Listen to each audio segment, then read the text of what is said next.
feel the pause of a boxing commentator from London, UK, who followed up with this bout. We've got Rakim Noble joining us. Thank you so much, Rakim, for joining us on the show today. Thank you for having me on. How are you doing? I'm very fine, thank you. I would say I've been reading the reactions coming from other boxers, Joshua, Dubois, Eddie and his promoter, but that would not take out the fact that Anthony Joshua went down 5 times against Daniel Dubois. 5 good times. He got battered from pillar to post. We could see how Anthony Joshua went down.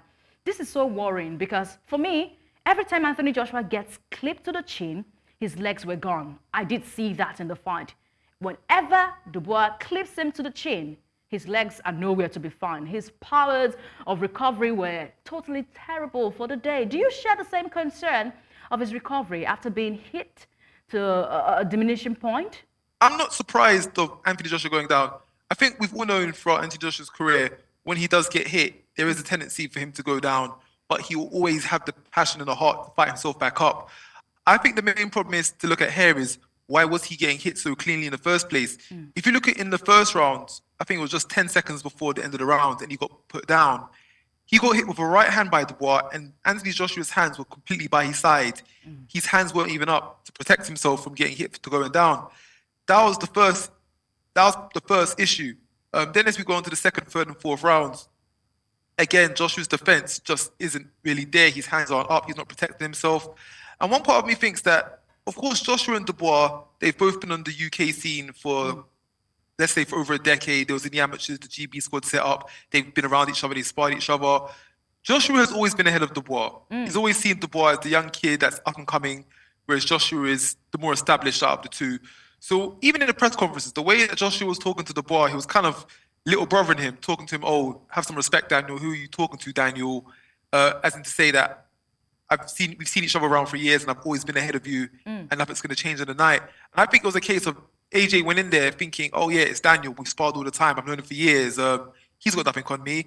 And Daniel bought the fight of his life. And as we can see from every round, I think every round, AJ touched the floor at some point in every round. And I think a big part of that was just AJ just not having his hands up, not having his defense.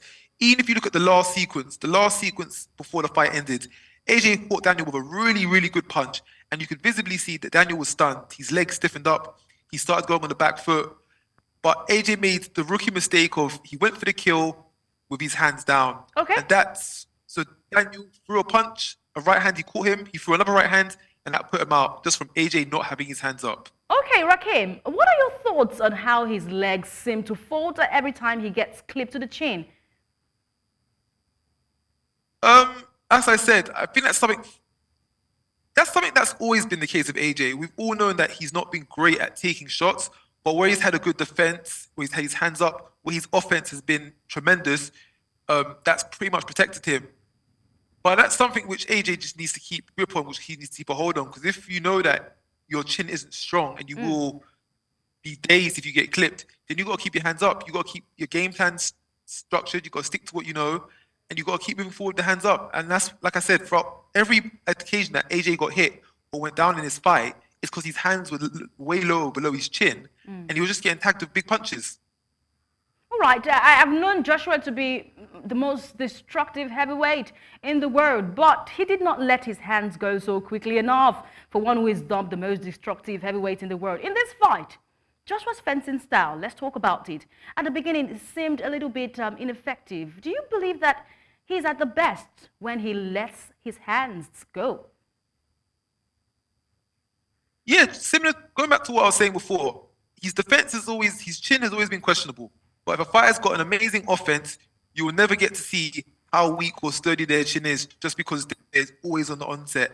And as we saw with Joshua in his early fights, he let his hands go, he was blowing fighters out within a round, 2 rounds, making really light work of it. That was the best Joshua, that was the best version of Joshua that we all saw on the come up.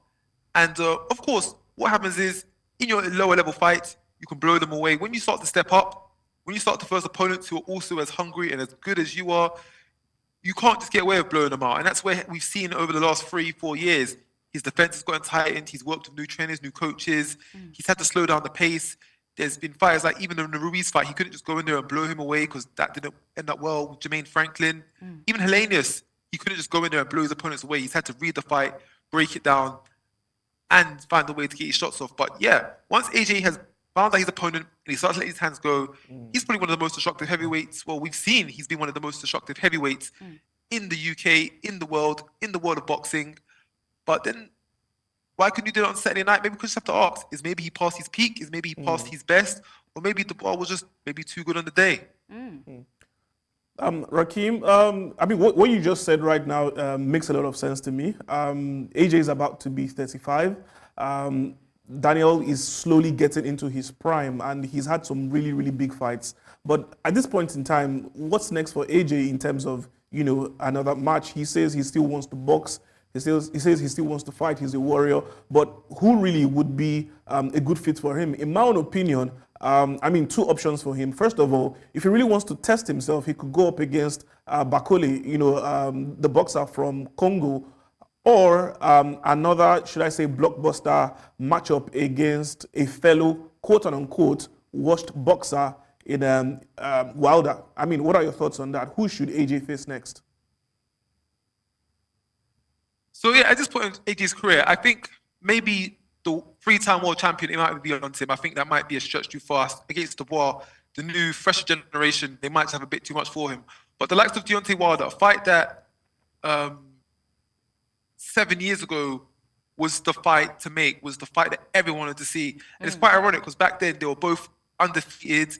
AJ had 3 belts, Wilder had one belt. It would have been undisputed heavyweight clash between two top fighters at the peak of their career. We may get that now, where they've both had 4 losses, they've both been KO'd, they've both got no belt. So that's always an option because the public still want to see Deontay Wilder versus Anthony Joshua. The second fight is also, of course, Tyson Fury.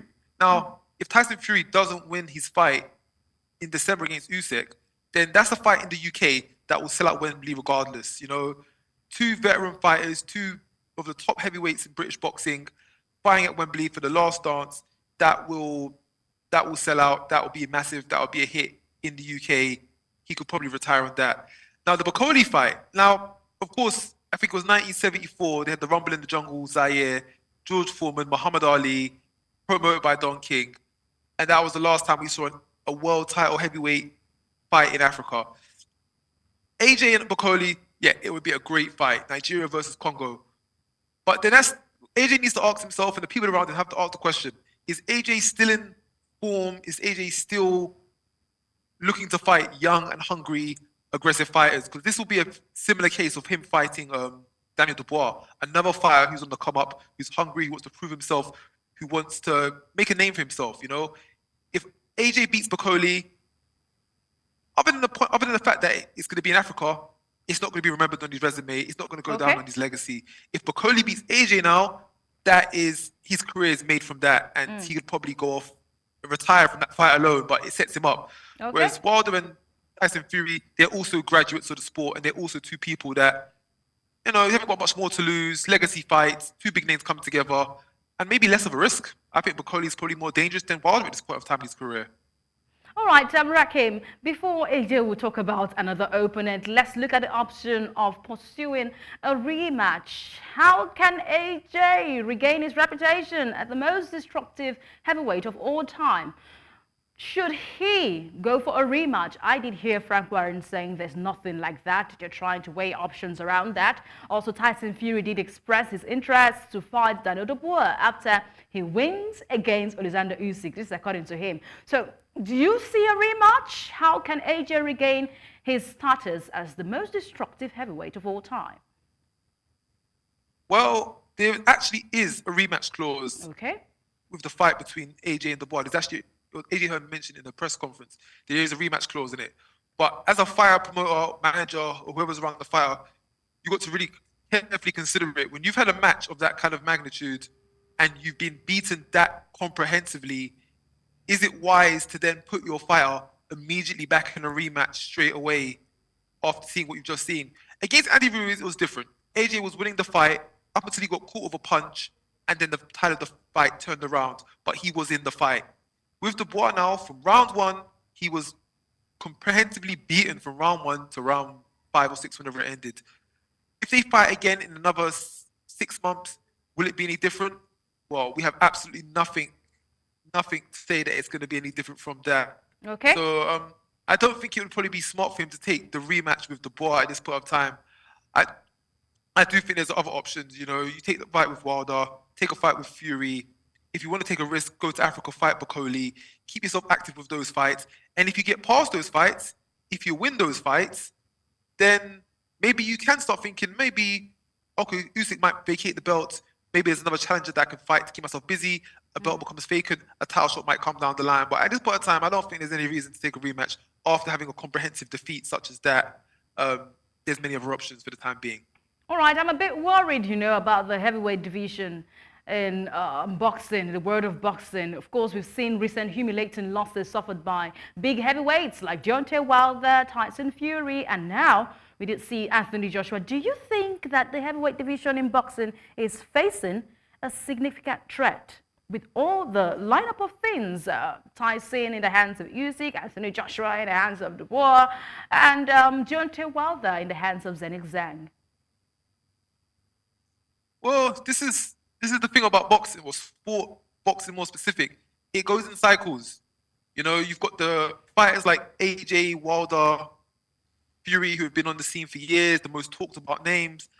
At the same time, whilst they're training, getting on with their careers, there's other fighters in the system that are coming through, that are also training just as hard, being used as their sparring partners, that are younger in age, fresher, more hungrier.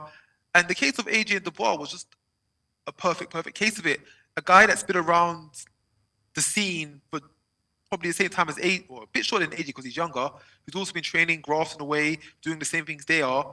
AJ's getting on a bit, and he's been beaten by him.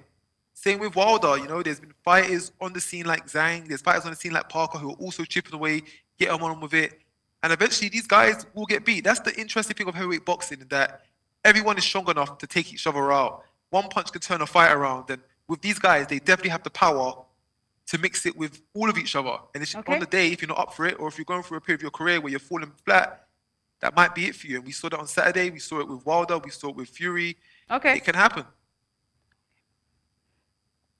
Okay, thank you so much, Rakeem Noble, for your thoughts, sharing your thoughts about that fight between Anthony Joshua and Daniel Dubois. I'm hoping that Joshua can pick up himself from this loss and get back up once again. Thank you so much for your thoughts on the show today.